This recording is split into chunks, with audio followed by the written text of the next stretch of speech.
Hello, my name is Coretta McCarter. I am the chairperson of the City Managers Advisory Committee on the Status of Women.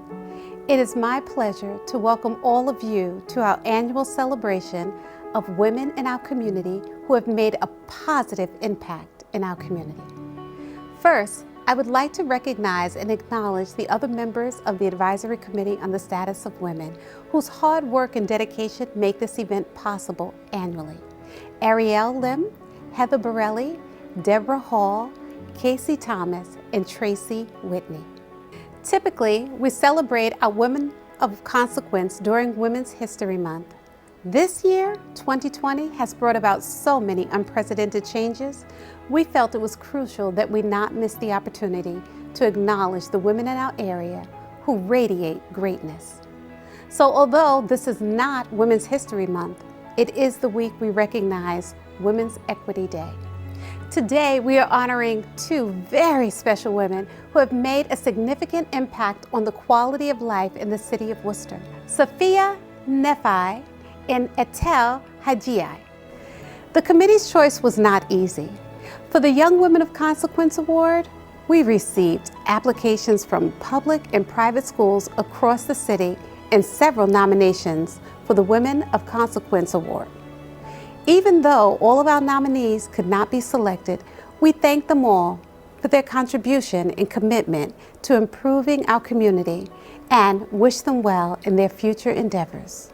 Our next speaker is Worcester City Manager Ed Augustus. He was appointed as the City Manager of Worcester in January of 2014 and has worked in public service for more than 30 years. It is now my pleasure to introduce City Manager Augustus. Hi, I want to first start by saying thank you to all of the women who serve on the City Managers Advisory Committee on the Status of Women. We really count on people serving on our boards and commissions, giving of their time and their expertise to help us manage city government and to improve the lives of all of our residents. I also want to thank all of the staff, Jana Turchek and the team in the Human Rights Office who support the work of these commissions. It's because of great employees like Jana and our staff in the Human Rights Office that so much positive energy is happening here in our city. I also want to say a special congratulations to Sufi and Etel for receiving the prestigious Women of Consequence Award this year in 2020. We all know 2020 is an important milestone year in that it marks the 100th anniversary of women's right to vote. We know that that was one of the great wrongs in our founding as a country, that women were not included fully in the notion of we the people. But through a process of amendment to the Constitution, protest, demanding their right to vote, in 1920, with the 19th Amendment to the Constitution, women were finally given that right to vote. And this is an important milestone that we recognize and we honor in the journey to make sure that all people are fully included in the notion of we the people. So congratulations to two outstanding women of consequence on receiving this award. Congratulations to the entire advisory committee. Thank you for what you're doing for our city.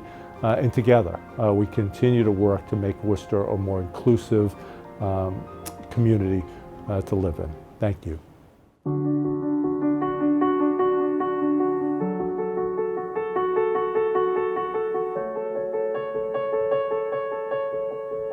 She sits.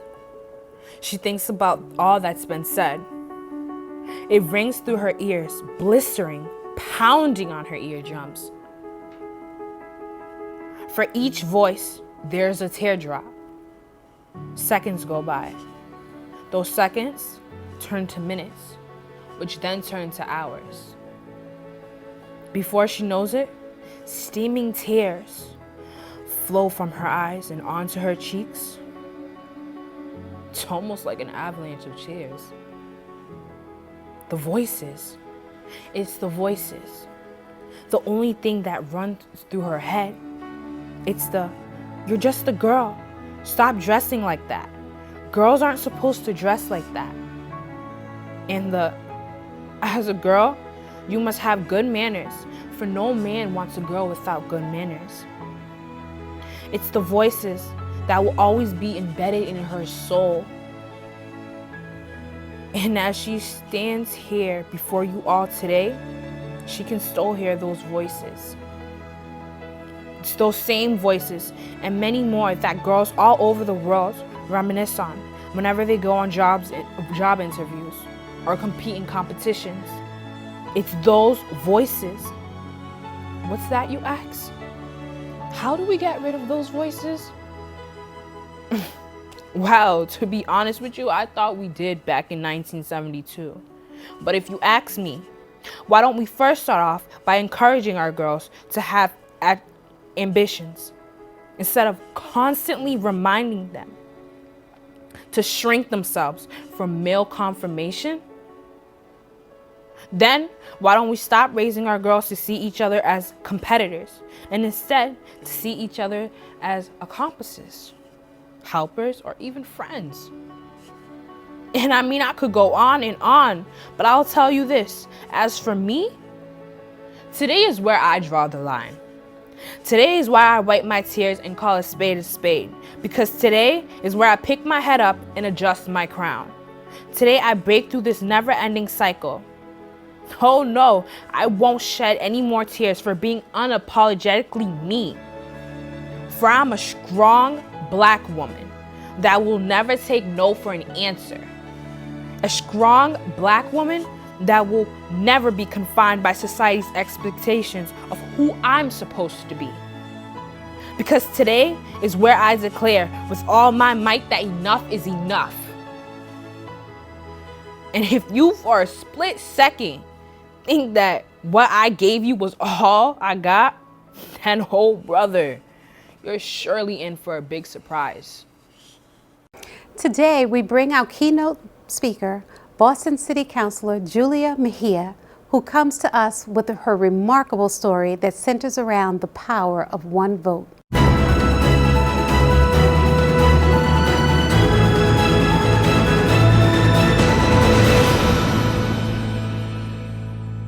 Hello, everyone. My name is Julia Mejia. I am an at-large city councilor for the city of Boston. I am the first Afro-Latina to be elected to the city council in its entire history, which is really sad, but also very hopeful at the same time. I am the first person in my family to graduate high school, college, buy a house, and get my mom out of Section 8. And needless to say, as a single mom running a campaign was quite a challenge. I won by one vote. And if anyone ever tells you that their vote does not matter, I am the poster child of what it looks like when actually people go out and vote. And particularly women. We ran a campaign that was committed to ensuring that people understood the importance of voting. For me, as a grassroots candidate, it wasn't really about just the final outcome, which is just winning the election. I was really intentional about making sure that it was the how we won that really mattered to me. And so my mantra was, I would have rather lost and uplifted my people than neglect them and just go out after the super voters, because that's what oftentimes people do, is they go after those who are more prone to vote. And so my whole campaign was really about uplifting the voices of the people who have been traditionally left out. And oftentimes, as you know, women are the biggest voices, and oftentimes we're the most muted. And for me, it was really important for women, especially working moms and single moms, to recognize how important they are in the process of decision making. I launched an organization. It's a volunteer-led initiative called Determined Divas, which we are very determined, and we are divas, depending on how you view the word. But we set out in 2015 to ensure that women understood the important role that they played in the decision-making process. We hosted a series of voter engagement efforts. We also hosted elected official dialogues, because we were really adamant about the fact that nothing about us without us is for us. And if we're not at the table with decision makers, creating policy and addressing the issues that we were facing, then we were just doing what everyone else was doing. So we created a space for women to work in collaboration with elected officials. And it was during that process and that journey that I got to meet Congresswoman Ayanna Pressley, who I happen to be sitting now. Well, if COVID did not happen, I would be sitting in her seat right now. That was the seat that I ran for in the city council. But Congresswoman Ayanna Pressley at the time was a city councilor. She was the first African-American woman to represent on the council.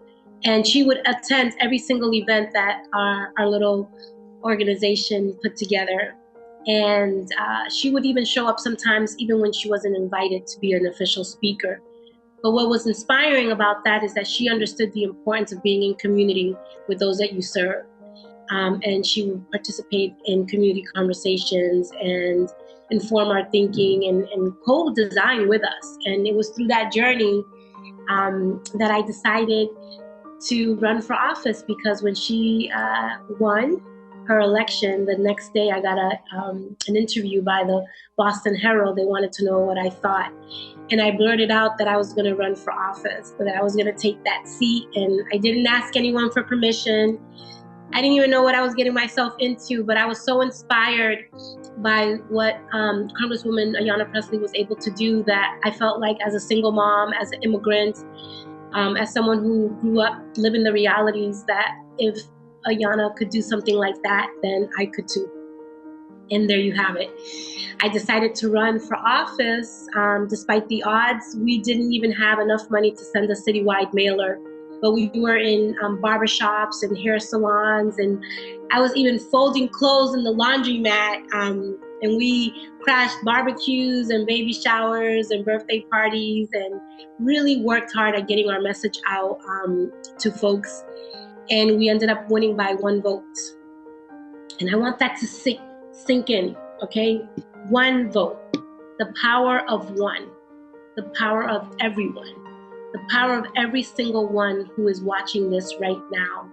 The power that you have to influence change, whether it be through the electoral process or just by participating in a civic association or a coalition meeting. The power of one person can make the entire difference. And that 1 vote got me to become the first woman, Latina, to sit in the city council. And so I say this to you because never underestimate the power of one, but more importantly, never underestimate the power of women. So I just wanted to actually paint a picture for you.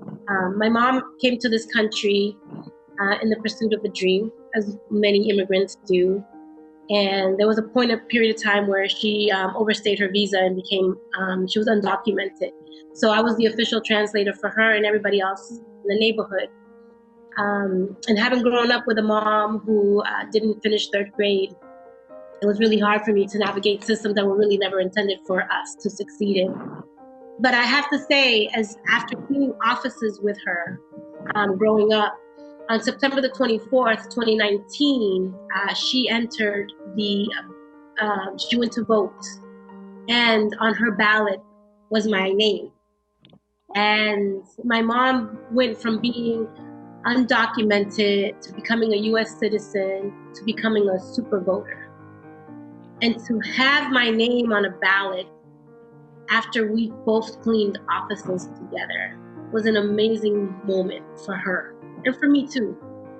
So when I talk about winning by 1 vote, it's so much greater than just the actual democracy of it all, right? It's really about the shoulders that we stand on, the fact that my mom came to this country with nothing but a suitcase of dreams, and was then able to cast a vote for her daughter. It was very, very emotional. And so when I got, for my swearing in ceremony, it was at Faneuil Hall, which is where I became a naturalized citizen.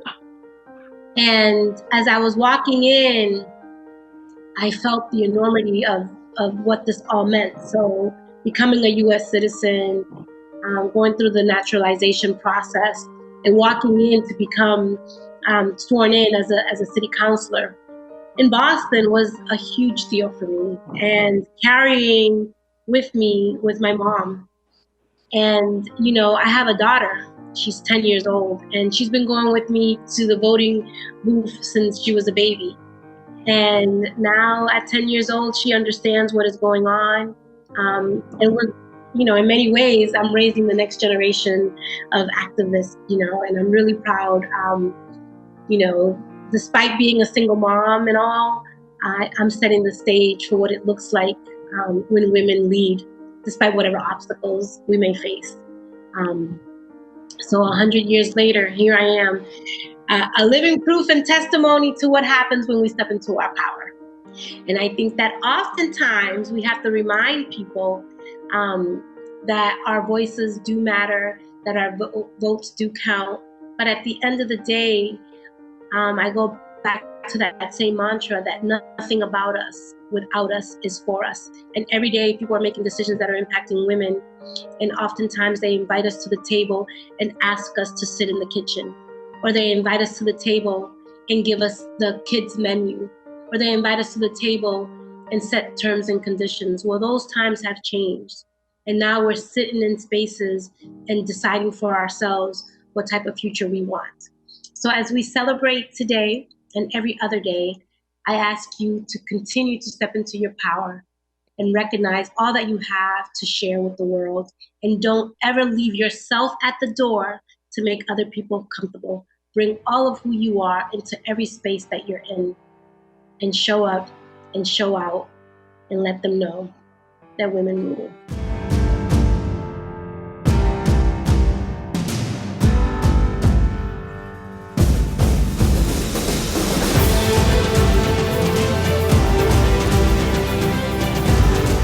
We received a great number of responses regarding outstanding and worthy young women and several nominations from women in Worcester who have made and continue to make a profound impact on our community. We would like to say, although you do not do the work you do for recognition, fortune, or fame, we see you, we recognize you, and we acknowledge you in all you do.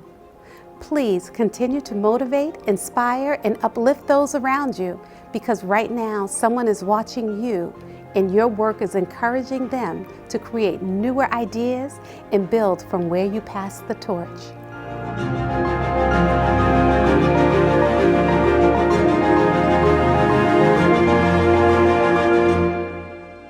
I am honored to accept the Young Woman of Consequence Award from the City of Worcester.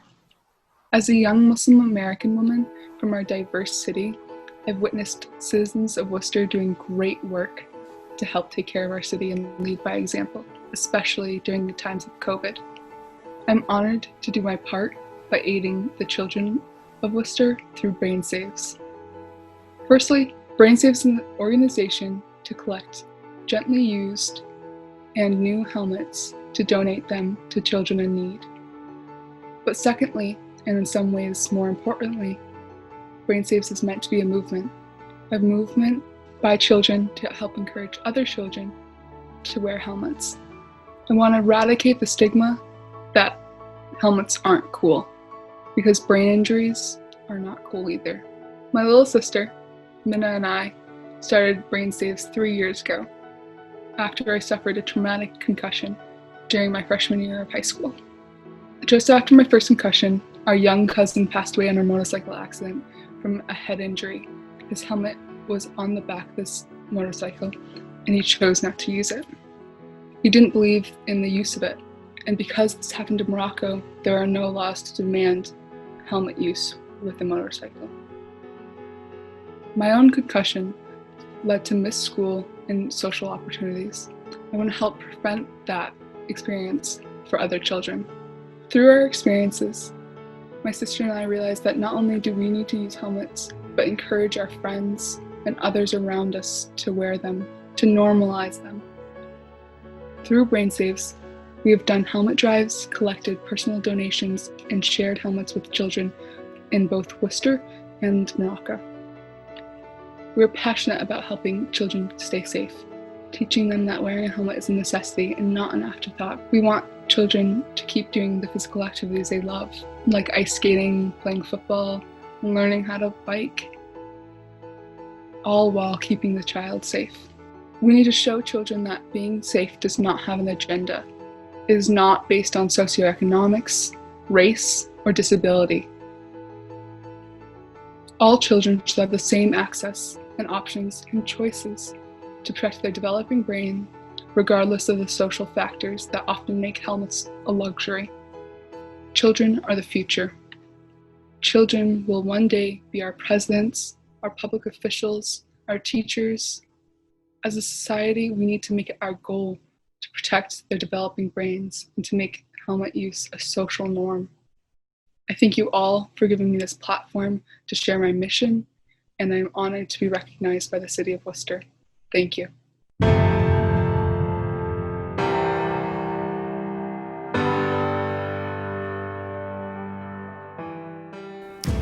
Thank you so much to the Advisory Committee on the Status of Women for this honor. I am humbled to share this award with other women I admire. Congratulations, Safiya Nafai, this year's Young Woman of Consequence, for joining the ranks of bright young women, some of whom I have had the pleasure of mentoring and nominating throughout the years. Thank you, Robin Kennedy, for this nomination, and to all of you in the community who supported it. Women of consequence fill our community. I see you. I organize, learn, grieve, and celebrate with you. But more than anything, you inspire me. Some of you joined with me in running for elected office last year, and many more dug in and worked to see one of us successful. I want to share some of what inspired me, what I learned, and what surprised me. I did not lose. I learned. I came out of this journey a better person, stronger, more prepared, and more aware. I went in thinking about the change I could make for others, but now see how others have inspired me. I was inspired by the people I met while knocking on doors. The woman who lost both her son and mother in the same year. The Liberian couple who both worked in healthcare and spoke about experiencing racism as Black immigrants. The men who hoped that all politicians would address the importance of affordable housing. The Albanian grandmothers who were so proud to see one of their own representing and running. The woman who invited me in for a glass of water and told me, "It is still hard for a woman to make inroads in politics." Talking to strangers on their porches, front steps, and in their yards became transformative. I was doing more than asking for a vote. I was becoming someone people trusted to share their personal stories, their frustrations with what they were seeing, and worries about their dreams for their daughters, sons, parents, and grandparents. I was connecting heart to heart with people whose perspectives were important to my thinking about the future I wanted to shape. The stories I heard on people's doorsteps and the stories of the homeless families I served challenged me to help create a better future for all families. I did not lose. I learned. I found talking to people that economic development means something different to the families on Grafton Hill, retirees at Lakeshore Apartments, young people in the new lofts, and everyone packed into our 3-deckers, compared to how the phrase is often trumpeted. And while time after time I was asked, why can't we do things differently? I found too often, even I, as a city council candidate, had a hard time creating that conversation in candidate debates and interviews. Being a woman should not prevent me from partaking in economic development conversations and talking about jobs for families and youth, affordable housing, as well as community planning that recognizes climate change shouldn't close the doors tighter either. People I met wanted to hear substantive conversations taking place about a future without a methane leaking gas pipes and clean, sustainable alternatives. A future where families and long-term residents, those living in poverty and with disabilities, undocumented immigrants and refugees, and our college graduates can afford to live in the city. A future that offers real policy solutions to eliminating barriers in housing, healthcare, and employment for the Black, Indigenous, people of color, and LGBTQI community. Had the door knocking stopped at the doors that always get a knock during election season, I would have missed the opportunity to hear and share these stories. And because I asked questions, I listened, and then reflected, I became a better bridge and advocate for them. I didn't have any front page experience on the city hall steps, but I was surprised.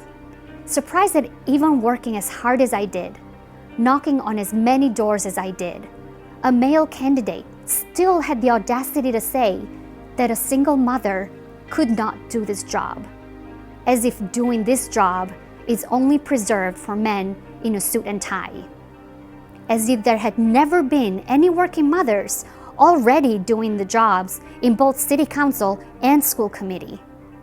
And so at first I got startled. And then it hurt. It hurt to know that some people still think this way, that in 2019, I was still trying to break into somewhat of a club, while all the other mothers in the race were working 16-hour days, between caring for families, working one or multiple jobs, and having access to fewer resources. I remember watching legislation at the State House that would have allowed campaign funds to be used to pay for childcare, and thought, while submitting my testimony in support, please let that pass. But we have seen it locally and nationally. There are still barriers running as a female candidate, mother of young children, a person of color, or LGBTQI candidate, because racism, genderism, sexism, and homophobia work hard at excluding people. While I did not reach all the way to city council chambers, I am very proud of the diverse coalition of people I brought together and grateful to all of you who showed up for me. My friend Raquel Castro said to me on election night, "Tonight, your shoulders are a bit stronger, so the next woman can stand on them, just like you stood on the shoulders of other women before you." She's right. Women before us fought to make our communities places where no woman or girl experiences racism, sexism, genderism, or homophobia. So we continued that work by working to elect leaders who fight for policies that support women and girls, especially women and girls of color. We also keep organizing. One of the things that organizing and running for office has reinforced for me is that our words need to always be followed by calls to action. So, here are my calls to action. When we are told to dim our light, to be civil and not divisive, because it makes others uncomfortable, we will turn up our lights brighter to illuminate our communities with our talents, voices, and actions. And when sexual predators are allowed to stay in power, we will turn up the volume where silence has festered violence. When we are called crazy, dangerous, or told to go home, as Representative Ocasio-Cortez and many of us have had it said to us, we will keep running for office and shine the spotlight on our sisters. When we are excluded from making decisions and only included to benefit from our labor, we will have each other's backs, tend to each other's hearts, and keep asking questions. When we talk about women equality, we will make sure that we mean eliminating both sexism and racism. As a woman, I know my commitment to both those things does not begin or end at showing up to protest. The term Black Lives Matter embodies so much. It is inclusive of all Black lives and needs to be reflected in local policies too, not just on lawn signs and Facebook posts. So we do not have to explain to our daughters why, of the highest paid municipal employees in Worcester, only 3 are women, and none are women of color. And why the vast majority of board of directors have so few women and women of color in them. I love our city, and I want for all people to be included in its renaissance.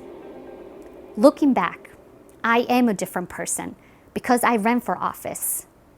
But my vision for a city for all remains the same.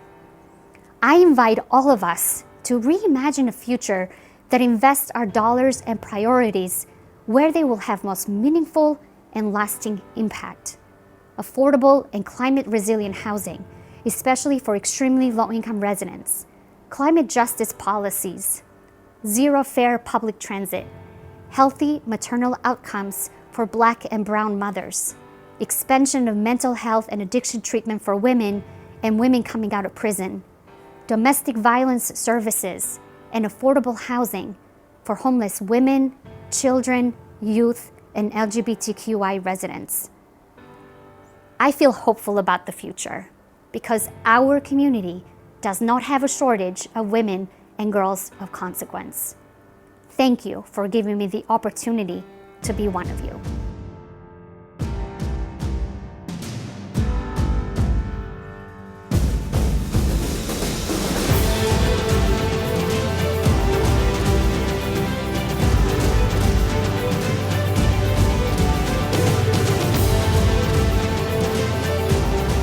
It is often said, be the change you wish to see.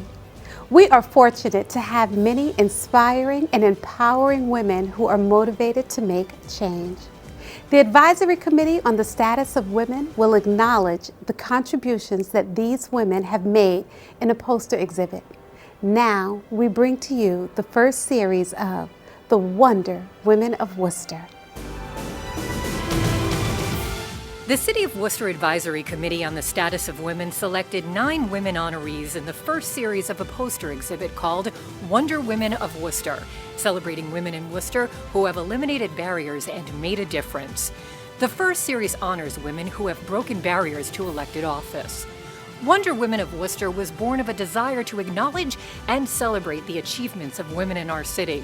Through this effort, the Advisory Committee on the Status of Women seeks both to educate the community about the many women who have impacted Worcester in a myriad of ways and to lift up their accomplishments.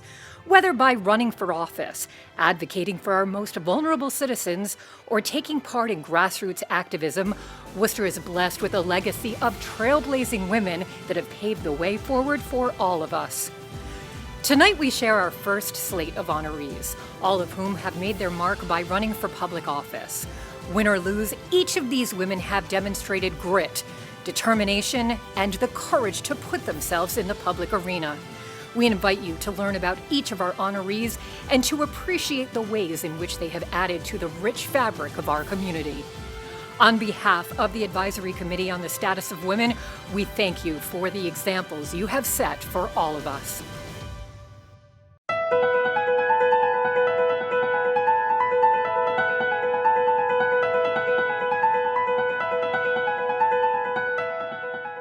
On behalf of the City Manager's Advisory Committee on the Status of Women, I would like to extend our warm appreciation to the honorees and their family and friends, community members, elected officials, and you for joining us as we recognize the exceptional young women in our community. I would again like to thank current members of the committee for their work on this event and former members Priscilla Elsas and Amanda Gregoire, who worked diligently to bring this to fruition. In addition, we would like to thank our City of Worcester staff liaison, Jana Turchak. We'd also again like to thank City Manager Ed Augustus for his support and contribution. We want to recognize the school guidance counselors for nominating students, the city's cable service division for putting this together so creatively, Boston City Councilor Julia Mejia, and Worcester's Youth Poet Laureate Amina Mohammed, and you, the community of Worcester. Because of you, this is possible.